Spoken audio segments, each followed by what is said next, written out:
የአብይ ጾም አራተኛ ሳምንት መጻጉዕ። ይህ የአብይ ጾም አራተኛ ሰንበት ነው። እንደ ቅዱስ ያሬድ የዜማ ስያሜ መጻጉዕ ይባላል። በሌላ ጎኑ የሕሙማን ቀን ተብሎም ይጠራል። ዛሬ ዓለም የኤችአይቪ ቀን የምናምን ቀን ብሎ ሳይሰየም ገና ጥንት ቅድስት ቤተ ክርስቲያን ከብዙ ዘመናት በፊት ሕሙማንን ለመጎብኘት በያሉበት የእግዚአብሔርን ምሕረት እንዲያገኙ በጸሎት በምህላ ለማሰብ የሕሙማንን መታሰቢያ ቀን ሰይማ ሥራ ላይ አውላለች። ጌታችን በዚህ ዕለት በሽተኞችን ስለማዳኑ፣ ተአምራትን ስለማድረጉ፣ ጎባጣዎችን ስለማቅናቱ፣ ለምጻሞችን ስለማንጻቱ፣ በአጠቃላይ መለኮታዊ ማዳኑንና ተአምራቱ የሚዘከርበት ሳምንት ነው። መጻጉዕ ማለት በደዌ ዳኛ በአልጋ ቁራኛ የተያዘ በሽተኛ ማለት ሲሆን አለቃ ኪዳነ ወልድ በመዝገበ ቃላታቸው ላይ መጻጉዕን ሲተረጉሙት ባለብዙ መጨጊያ ደዌ፣ በአልጋ በምንጣፍ የወደቀ የተጨነቀ የጎበጠ የተጨበጠ የሰለለ የሰለሰለ መነሳት መቀመጥ መዞር መገላበጥ የማይችል ሽባ ጎባጣ ተርካሳ በማለት ሲሉ ተርጉመውታል። ቅዱስ ያሬድ በክርስቶስ ስለተፈወሱ ሰዎችና ስለ ክርስቶስ ፈዋሽነት የዘመረው የመዝሙር መክፈቻና ርዕስ በመሆን በጸናው ሄዶ ሳምንቱ መጻጉዕ ብሎታል። በዚህ የአራተኛ የአብይ ጾም ሳምንት ጌታችን በተለያዩ ቦታዎች የተዘዋወረ የተለያዩ በሽተኞችን እንደፈወሰ ይሰበክበታል። በተለይ ለእነዚህ በሽተኞች ጌታችን ፈውስን ያደረገላቸው በሰንበት በመሆኑ በሰንበት መልካም ሥራን መስራት፣ የታመመን መጠየቅ፣ ያዘንን ማጽናናትን፣ የደከመን መርዳት፣ የነፍስ ረሃብ ያለበትን በቃለ እግዚአብሔር ማበርታትና ተመሳሳይ ሥራዎችን መስራት ተጋቢ እንደሆነ ይመሰክርበታል። የሰንበት ቀን ቅድስት ናትና የደከሙትን ማጽናት መጠየቅና ለሕይወታቸው ተገቢውን መንገድ የምናሳይበት እንጂ የግል ሥራ የምንሰራበት አለመሆኑ ይሰበክበታል። ጌታችን በሰንበት መልካም በማድረግ ከአይሁድና ከፈሪሳውያን ፈተና ቢገጥመውም በሰንበት መልካም ከማድረግ ግን ወደ ኋላ አላለም። ለክርስቶስ ፈዋሽነት ጌታችን በጠባብ ደረት በአጭር ቁመት ተወስኖ በዚህ ምድር በሚመላለስበት ጊዜ ሕሙማንን በብዙ መንገድ ፈውሷል። ማዳን የእግዚአብሔር ነው እንደተባለው የክርስቶስ አዳኝነት የተለየ ነው። ይኸውም ከደዌ ሥጋም ብቻም ሳይሆን ከደዌ ነፍስም ነው። ቅዱሳን ቢድኑ በባለሟልነታቸው ወደ ፈጣሪያቸው አመልክተው ቅዱስ ስሙን ጠርተው በጌታዬ በፈጣሪ በኢየሱስ ክርስቶስ ስም ብለው ተማጽነው ነው። ጌታችን ግን የሚያድነው በራሱ ሥልጣንና ፍቃድ ነው። ነቢዩ ሆሴዕ ከኔ በቀር ሌላ አምላክ አታውቁም፣ ከኔ በቀር ሌላ መድኃኒትም የለም ሲል የክርስቶስን አዳኝነት የባህሪ ገንዘብ መሆኑን አስገንዝቦናል።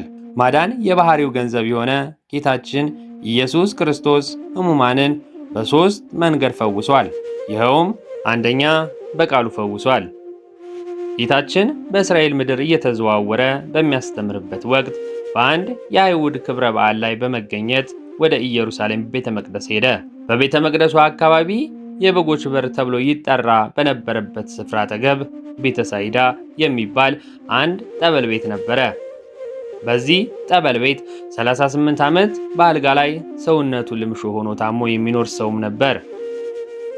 የ38 ዓመት ደዌ ቀርቶ የአንድ ቀን ራስ ምታት እንደሚያሰቃይና ሰውነትን እንደሚያጎሳቁል እናውቃለን። ይህ ሰው የሕመሙ ዘመን ስለረዘመ ዘመዶቹ ሁሉ እየሰለቹ የማስታመሙን ነገር ችላ ብለው ከጊዜ በኋላ ከጸበል ዳርቻ የታመመ ዘመድ እንዳላቸውም ረስተው ትተውታል። ዘመዶቹ ጥለውት በሄዱበት ቦታ በቤተ ሳይዳ መጠመቂያ ጸበል አጠገብ ተኝቶ ነበረ። ከሕመሙ ዕድሜ ብዛት የተነሳ መኖርም ታክቶት ነበር። ይህች ቤተ ሳይዳ 5 መመላለሻ በሮች የነበራት ጸበል ቤት ናት። በእነዚህ ውስጥ የውሃውን መንቀሳቀስ እየጠበቁ በሽተኞችና ዕውሮች አንካሶችም ሰውነታቸውን የሰለለ ለመፈወስ በጸበሉ ዳር ይተኙ ነበር። የጌታ መልአክ ወደ መጠመቂያይቱ ወርዶ ውሃውን ያናውጠውም ነበር። ከውሃው መናወጥ በኋላ ጉልበት ያለው ወይም የሚያስጠምቀው ብርቱ ዘመድ ያለው ቅድሚያ የገባ ከማናቸውም ደዌ ይፈወስ ነበር። ከዚህ መሰረት በየቀኑ አንድ ሕመምተኛ ብቻ ተፈውሶ ይውል ነበር። መጻጉዕ ግን ሰውነቱ ልምሾ ከመሆኑ የተነሳ እንኳን ቅድሚያ ሊጠመቅ ቀርቶ ከአልጋው ላይ መገላበጥም አይችልም። ይህም በመሆኑ ለዓመታት ብዙ የፈውስ ዕድል አምልጦታል። አስታማሚ በማጣቱ ከፈውሱ ዕድል አለማግኘቱ ከሕመሙ በላይ ጎድቶታል። ጌታችን ከ38 ዓመት ጀምሮ እንደታመመ ብዙ ዘመንም ተኝቶ እንደኖረ ረዳትም እንደሌለው አውቆ ቆም ብሎ ልትድን ትወዳለህን ብሎ ጠየቀው። እርሱም ሰው የለኝም በማለት መልስ ሰጠ። ይህ በሽተኛ የሚያነጋግረው ሰው ሆኖ ሊረዳው የመጣው ሰው የሆነ አምላክ መሆኑን አላወቀም። መተርጉማን ሰው የለኝም ያለበት ምክንያት ሁሉ ነገርን አስቦ ነው። የመጀመሪያው ጌታችን የ30 ዓመት ጎልማሳ ነበርና አፈፍ አድርጎ ያስጠምቀኛል ብሎ አስቦ ነበር። ሁለተኛው በደቀ መዛሙርቱ ተከቦ ቢያየው ከእነርዚህ አንዱ ጎበዝ አዞልኝ ቅድሚያ ያስጠምቀኛል ብሎም አስቦ ነው ይላሉ። መልአከ እግዚአብሔር ከሰማይ ወርዶ ድንገት ጸበሉን ሲያናውጠው ቀድሞ ወደ ጸበሉ የገባ ይድን ስለነበር ከሁሉ አስቀድሞ እኔን ተሸክሞ ወደ ጸበሉ ሊያገባኝ የሚችል ዘመድ ስለሌለኝ እንዴት እድናለሁ? ስለዚህ ጉልበትና ዘመድ ያለው እየቀደመኝ ይጠመቃል፣ እኔን ማን ያስጠምቀኛል ሲለው ነው። ዘመዶቹ ቁስሉን ተጸይፈው ቢድን ይዳን ባይድንም ይሙት ብለው ከጸበሉ ዳርቻ ጥለውት ሄደዋል። ከዚያ ሰዓት ጀምሮ የሚያስታውሰው ቀዝቃዛ ውሃ የሚሰጠው ለነፍሱ ያደረ እንኳን አላገኘም። ከሕመሙ በላይ ረሃቡንና ጥሙን ብርዱንና ቁሩን ከሰውነቱ ላይ አውጥቶታል። በዘመናችን ብዙ ጊዜ ሰው ዘመዱን ወይም ጓደኛውን የሚወደው በጤንነቱ ጊዜ ነው። በችግር ጊዜ ሁሉ ይሸሸዋል። አባታችን ኢዮብ አሰቃቂ አስጨናቂ በሆነ ሕመም በሚሰቃይበት ጊዜ ሚስቱ እንኳን ሰልችታ ፈጣሪውን እንዲገድ ልታግባባው ሞክራ ነበር። በመጨረሻም በተዘረጋ ቤት ውስጥ ብቻውን ጥላው ሄዳ ነበር። የእምነት ጀግናው አባታችን ኢዮብ ግን ከዚያ ሁሉ ስቃይና ብቸኝነት ውስጡ ፈጣሪውን ከማመስገን በቀር ከአንደበቱ ምሬት፣ በልቦናው ክህደት አልተገኘበትም። ነገር ግን ጌታችን የሁሉ መድኃኒት በመሆኑ ወዲያውኑ መጻጉዕን ተነስተህ አልጋን ተሸከመ ሂድ ባለው ጊዜ ድኖ አልጋውን ተሸክሞ ወደ ቤቱ ሄዷል። ክርስቶስ ይህንን ሽባ ለመፈወስ በቀጥታ የተጠቀመው ቃሉን ነው። ወይም እንደ ሌሎቹ በሽተኞች ጭቃን ለውሶ አልቀባውም፣ እንትፍም አላለውም፣ እዚያ ሄደ ታጠብም አላለም። ተነስና አልጋን ተሸከመ ሂድ ብሎ ከመናገሩ ብቻ መጻጉዕን ተፈውሶ ሄዷል። ሊቁ ቅዱስ ያሬድ ኢየሱስ 38 ዓመት ሙሉ የታመመውን መጻጉዕን በዕለተ ሰንበት አዳነው፣ ኃጢአት ተሰረየልህ፣ ዳግመኛም እንዳትበድል እወቅ አለው በማለት የክርስቶስን ማዳን ከነማስጠንቀቂያው ተናግሯል። ለምን አልጋህን ተሸክመ ተነስ አለው? መጻጉዕ አልጋ ላይ ከዋለበት ጊዜ ጀምሮ ለዓመታት መራመድ የሚባል ነገር የእኔ ነው ብሎ አስቦ የማያውቅና መዳንን የናፈቀ ሰው በመሆኑ ነው እንጂ ለዘመናት ሽባ ሆኖ የኖረን ሰው አልጋህን ተሸከምና ሂድ ሊለው ለምን ታሾፍብኛለህ ያሰኝ ነበር። ምክንያቱም ተነስና ብቻም ሳይሆን አልጋህን ተሸከም ይለዋል ብሎ የገመተ አንድም ሰው እንኳን አልነበረምና። ራሱ መጻጉዕም ቢሆን ሰውነቱ አሲድ እንደበላው ጨርቅ ተሸብሽቦ ነበርና በዚህ መልኩ በቅጽበት እድናለሁ ብሎ አስቦ አያውቅም። ሆኖም ጌታችን አልጋውን ተሸክሞ እንዲሄድ ያደረገው የአልጋው ጉዳይ አሳስቦት ወይም የሚተኛበት አልጋ ያጣል ብሎ ሰግቶ ሳይሆን ሊያስተላልፈው የፈለገው አንዳች ምስጢር ስለነበረ ነው። የተወሰኑ ነጥቦችን ከዚህ በታች እንመልከት። ውለታውን እንዲማር ነው። ብዙ ጊዜ ከተኛንበትም ሆነ ከተቀመጥንበት ሳናስተውለው የመነሳት ልምድ ስላለን ብዙም ጠለቅ ብለን ላናስተውለው እንችላለን እንጂ መነሳት በራሱ ቀላል ነገር አይደለም፣ ተአምር ነው። ሙሴ በኦሪት ስትተኛም ስትነሳም እግዚአብሔርን ማሰብን አትርሳ፣ ከተቀመጡበት ወይም ከተኙበት መነሳት ተአምር በመሆኑ ነው። ስለዚህም ተኝቼ እንድነሳ ያደረከኝ አንተ ማነህ ማለት ነው። ነቢዩ ዳዊት እኔ ተኛው አንቀላፋውም እግዚአብሔር አስነስቶኛልና ተነሳው ብሎ የተናገረው ይህንን ያስረዳል። ያለ እግዚአብሔር ፍቃድ ከተኛንበት አልጋ ከተቀመጥንበት ቦታ መነሳት አይቻልምና። ለመጻጉዕ ደግሞ ልዩ ተአምር ነው። ይህችስ አልጋ 38 ዘመን ሁሉ ሰለቸኝ ደከመኝ ሳትል ይህንን በሽተኛ ተሸክማ ኖራለች። ስለዚህ ለዘመናት የተሸከመችን አልጋ ስትድን አትናቃት። እግዚአብሔር ለመጻጉዕ በግዑዝ አልጋ ውለታን ማሰብ ሲያስተምረው የተሸከመን አልጋ አሸክሞታል። አንድ ባለቅኔ መጻጉዕ ከማየ ከመ ትጽሩዕ ሕቅ አልጋ እንዲህ አለች፣ የውለታ ጊዜ ድረስ መጻጉዕ ሆይ እኔ እንደተሸከምኩ አንተ ደግሞ በተራ ተሸከመኝ አለችው ሲል ተቀኘችላት። ለሁላችንም የተሸከምነውን ያስታመሙንን ሰዎች ስንድንና ሲያልፍልን ውለታችንን መዘንጋት እንደሌለብን ሲያገናዝበን ነው። ነቢዩ ዳዊት ከበጎ ነገር ፈንታ መልሱልኝ ብሎ እንደዘመረ መጻጉዕ ግን ብዙም ሳይሰነብት የክርስቶስን ውለታ ዘነጋ። የእርሱ መዳን ለማይወዱ ለአይሁዶች አደላ። ይህንን ነገር ስናስብ መልካም ያደረጉልንን ሰዎች በማንኛውም ጊዜ ቢሆን መልካምነትን መዘንጋት፣ ውለታቸውን መርሳት እንደማይገባ በመጻጉዕ በኩል አስተምሮናል። ያሳለፍነውን የሕመሙን የጭንቁን ወራት እንዲያስታውስበት ነው። የሰው ልጅ ያሳለፈበትን መከራ፣ የተደረገለትን ውለታ ብዙም ሳይቆይ የመርሳት ጸባይ አለው።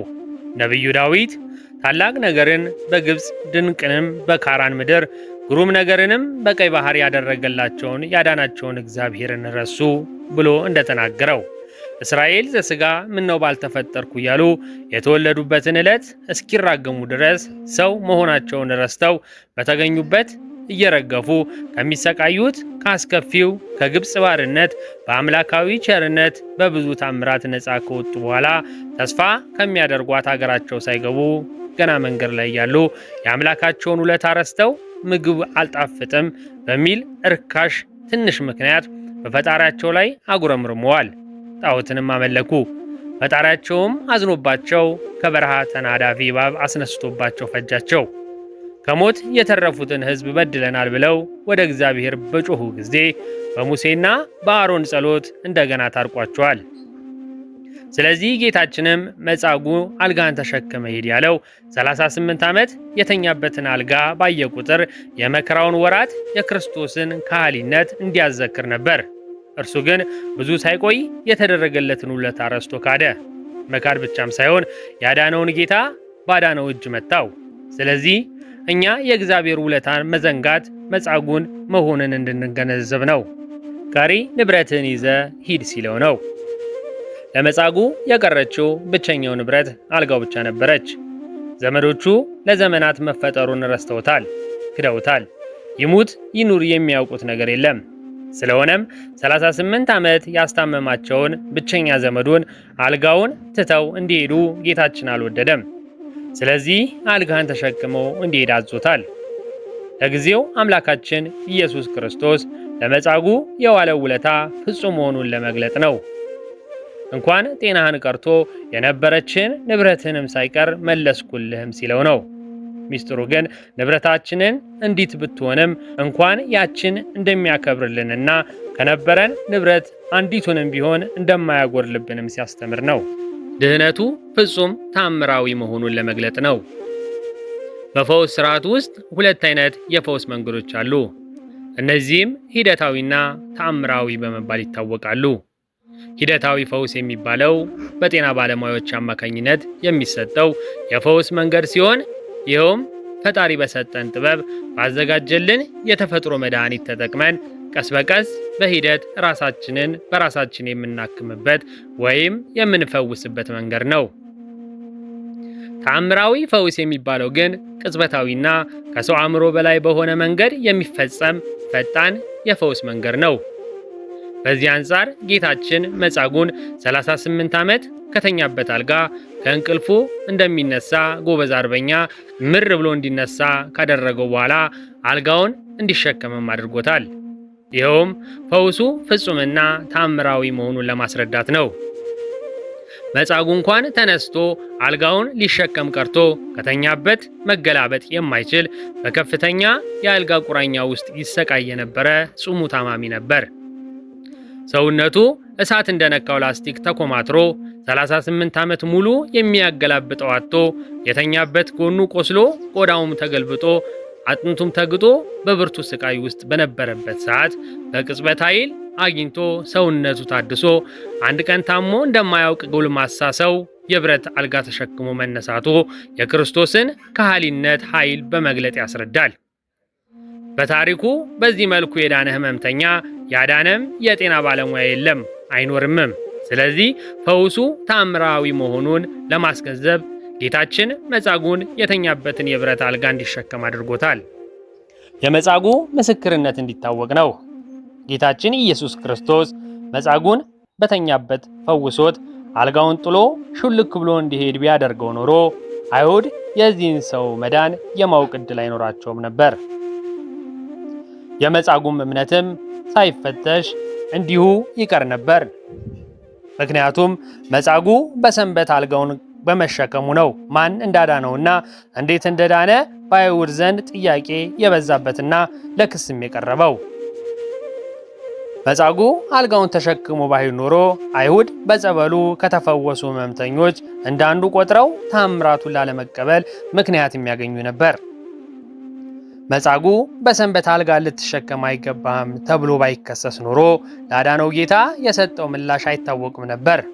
መከሰሱም ፈሪሳዊው በሰንበት ቀን ሸክም መሸከም ሰንበትን እንደ መሻር ይቆጥሩት ስለነበረ ነው። ስለዚህ ኢዮብ በሰይጣን ተከሶ የእምነቱን የትዕግስቱን ጽናት እንደታወቀ ሁሉ መጻጉዕም በአይሁድ ተከሶ ግብዝነቱን ክፋቱ ታወቀ።